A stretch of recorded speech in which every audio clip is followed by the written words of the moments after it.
গত সপ্তাহে বেশ কয়দিন টানা মানে সোমবার অবধি ছুটি ছিল, তো ছুটি মানেই তো কোথাও একটু ঘুরতে যেতে ইচ্ছা করে। আর আমরা যখনই যাই আমরা বাড়ির ফ্যামিলি সবাই মিলে বেরোই।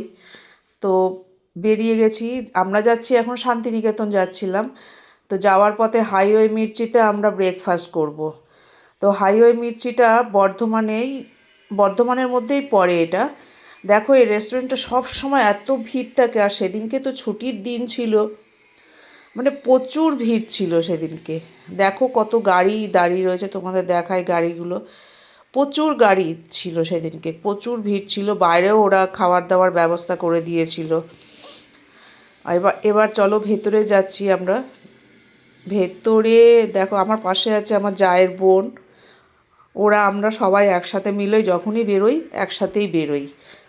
ভেতরে দেখো সব চেয়ার ভর্তি, সব টেবিল ভর্তি। তো একটা টেবিল আমরা ফাঁকা পেয়েছিলাম, তো ওই টেবিলে আমরা বসেছি সবাই মিলে।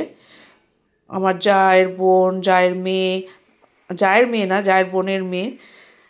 আর খাবার নিয়েছি দেখো, কেউ পুরি সবজি নিয়েছে, আমি নিয়েছি ধোসা। ধোসা খেতে খুব ভালোবাসি, তার জন্য ধোসা নিয়েছি।